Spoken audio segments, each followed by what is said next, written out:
نشین جو بکریاں چلاتے تھے، وہ عرب کے مولیہ نشین جو خود راہ پر نہیں تھے، جب انہوں نے قرآن کو تھاما ہے تو جو راہ میں نہیں تھے خدا نے انہیں اوروں کا ہاتھی بنا دیا. جو بکریاں چلاتے تھے اللہ نے قرآن کی برکت سے انہیں کیسر و کسرا کا تاجدار بنا. یہ قرآن کی طاقت ہے، یہ قرآن کی قوت ہے. مگر یہ بات کس سے کہیں، کس کے پاس جا کر کے دکھڑا روئے؟ آج مسلمان سب کی کتاب پڑھنا چاہتا ہے، رب کی کتاب پڑھنا نہیں چاہتا. سب کے قریب آنا چاہتا ہے، رب کی کتاب کے قریب نہیں آنا چاہتا. مجھے بتاؤ تو صحیح، ہزاروں کا یہ مجمع ہے، اپنے آپ میں ڈوب کر ہاتھ مت اٹھانا، صرف اپنے آپ میں ڈوب کر سوچنا. بتاؤ مسلمانوں، آج سے پہلے تم نے قرآن تلاوت کے لیے کب اٹھایا تھا؟ آج سے پہلے تم نے قرآن کب اٹھایا تھا پڑھنے کے لیے؟ کب اٹھایا تھا تلاوت کرنے کے لیے؟ بڑی معذرت کے ساتھ نیند سے اٹھنے کے بعد موبائل کو اٹھاتے ہو کیا؟ نیند سے اٹھنے کے بعد تلاوت کے لیے قرآن کو اٹھاتے ہو؟ کتنا نادان ہے مسلمان، کتنا نادان ہے مسلمان. نیند سے اٹھ کے موبائل کیوں دیکھتا ہے؟ میرے دوست کا میسج تو نہیں ہے، میرے پارٹنر کا میسج تو نہیں ہے، میری بیوی کا میسج تو نہیں ہے، میرے بچوں کا میسج تو نہیں ہے. نادان بے وفاؤں کے میسجز دیکھنے والے، کبھی وفا کو پیدا کرنے والے خدا کا میسج بھی قرآن کی شکل میں دیکھنے کی. مجھے بتاؤ، ہم سب کے میسجز پڑھ رہے ہیں، اللہ کا میسج کیوں نہیں پڑھتے؟ اور ایک بات آپ کو بتاؤ، دل کہتا ہوں لمبی نہیں کرنا، صرف آپ کے دل میں اللہ کوئی بات اتار دے. دیکھو اس وقت تو ہر انسان پریشان، مسلمان کی بات نہیں کرو، اور پوری دنیا کا مسئلہ ہے، کم زیادہ سب پریشان ہیں. کئی لاشیں اٹھ رہی ہیں، کئی زخموں کی چیخیں ہیں، کئی لٹتی ہوئی آہویں ہیں، کئی اٹھتے ہوئے جنازے ہیں، کئی بے گورو کفن لاشیں ہیں، کئی بچوں کا یتیم ہونا ہے، کہیں پر روٹی کے ٹکڑے کو ترسنا ہے، کہیں پر بیٹیوں کا رشتہ نہ آنا ہے، کہیں پر دشمنوں کا پیچھے لگ جانا ہے، کہیں پر ذلت ہے، کہیں پر رسوائی ہے، کہیں پر بے چینی ہے، کہیں پر بے قراری ہے، کہیں پر اضطراب ہے. یہ سب مصیبتیں آپ کے ہمارے پیچھے لگی ہوئی ہے. ایک ہی حل ہے، قرآن پڑھو. سبحان اللہ. قرآن پڑھو. آپ سوچیں گے یہ تو مولویوں کا کام ہے کہ قرآن پڑھو. میں کہتا ہوں یہ دوسرے کسی مذہب کا ماننے والا انسان شک کر سکتا ہے، جو اللہ کے رسول پہ سچے دل سے ایمان لایا اس کو اس پہ شک نہیں ہوگا، کیونکہ یہ مولوی کا فرمان نہیں ہے قرآن پڑھو، یہ مولا کا فرمان ہے قرآن پڑھو. قرآن پڑھنے سے ہوگا کیا؟ اب ذرا توجہ کرنا، بات بہت اچھے سے آپ سن رہے ہیں، اس لیے میں بھی جلدی بات کو نپٹانے کی کوشش کروں گا، لیکن توجہ کریں. کیا تھوڑا سا ساری مصیبتیں دور ہوگی؟ دلیل کیا؟ دلیل یہ ہے اللہ کے رسول علیہ السلام کی حدیث. اللہ کے رسول صلی اللہ علیہ وآلہ وسلم فرماتے ہیں جب کسی کی روح نکلنے والی ہو، جب کسی کو موت آنے والی ہو، تو اس کے سرحانے بیٹھ کر کے کوئی دوسرا بندہ قرآن پڑھے. بہت نازک سی بات ہے اور بہت سادہ سی بات ہے.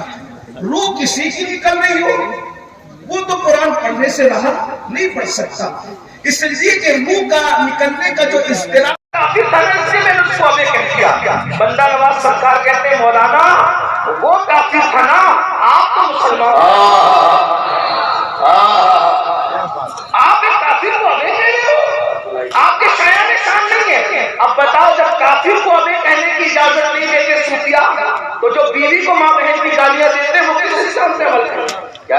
جو اپنی بیٹی کو ماں بہن کی گالی دیتے ہیں وہ کس حساب سے عمل کر رہے ہیں؟ قرآن کہتے ہیں قولوا قولا سدیدا، اچھی گفتگو کرنے کا انجام کیا ہے، اس کا صلہ کیا ہے؟ کہتے ہیں، میں اس کو اپنے الفاظ کے جامع میں روایت پر پیش کر رہا ہوں. کہتے ہیں مکے کی سرزمین ہے، مکے کی سرزمین پر گھر میں ہنگامہ ہے، جھگڑا ہے، باپ بیٹے میں، بھائی بہن میں، میاں بیوی میں ایک جھگڑا ہے. کچھ لوگ بتوں کی تعریف کر رہے ہیں، کچھ لوگ اللہ کی توحید کے علم بردار ہو کر کے کھڑے ہیں. ایسے میں مکے کا ایک بازار سجا ہے، شام ہوتی ہے، سورج مکہ المکرمہ کے افق پر اپنے چہرے پہ گھونگھٹ ڈالنے کے قریب ہوتا ہے. ایسے میں سب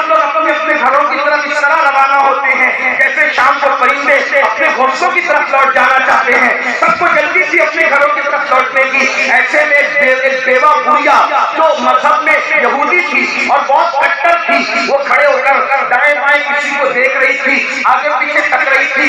ایسے میں ایک خوبصورت سا جوان آتا ہے اور آنے کے بعد اس کی پریشان نظری پر اس کے پاس آ کر کے بڑی معصومیت سے کھڑا ہوتا ہے اور معصومیت سے کھڑے ہو کر معصومیت کے ملے جلے جذبات کے ساتھ کہتا ہے، مائی کیا بات ہے، کیوں پریشان ہو؟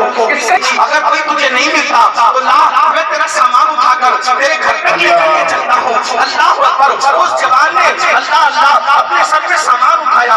اگر اس جوان کا نقشہ کوئی مجھ سے پوچھے کہ اس جوان کا نقشہ تو بتا، نام نہیں بتاتا، نقشہ تو بتا، تو میں نقشہ یوں پیش کر سکتا ہوں، جس کے ماتھے شفاعت کا صحرا رہا، وہ زمین سعادت پہ لاکھوں سلام، نیچی آنکھوں کی شرم و حیا پہ درود، اونچی بینی کی رفعت پہ لاکھوں سلام، اپنی پتلی گلے گلے سکی پر دیا، ان لبوں کی نزاکت پہ لاکھوں سلام، ہاتھ جس سب کو اٹھا گلی کر دیا، موجہ وغیرہ سماحت پہ لاکھوں سلام، جس نے کانی کا دل جگمگانے لگے، اس جوت والی مہیرت پہ لاکھوں سلام۔ اللہ اکبر! دل سمجھ سے بڑا ہے مگر یوں کہوں، دل سمجھ سے بڑا ہے مگر یوں کہوں، دل سمجھ سے بڑا ہے مگر یوں کہوں، ان چہرہ سے وحدت پہ لاکھوں سلام۔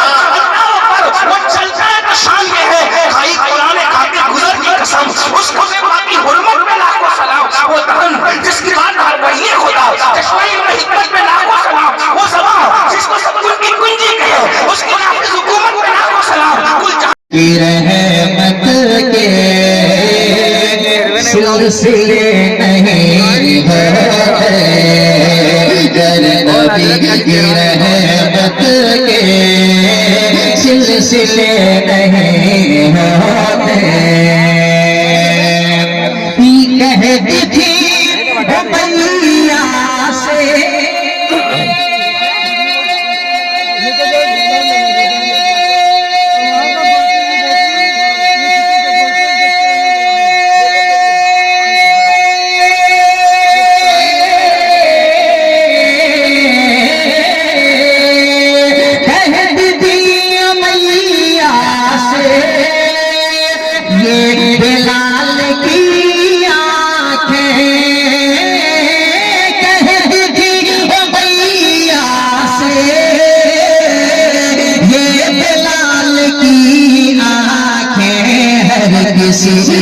قسمت میں، ہر کسی قسمت میں یہ مزے نہیں ہوتے، ہر کسی قسمت میں یہ مزے نہیں ہوتے، تم رہے نہیں ہوتے، ہم رہے نہیں ہوتے۔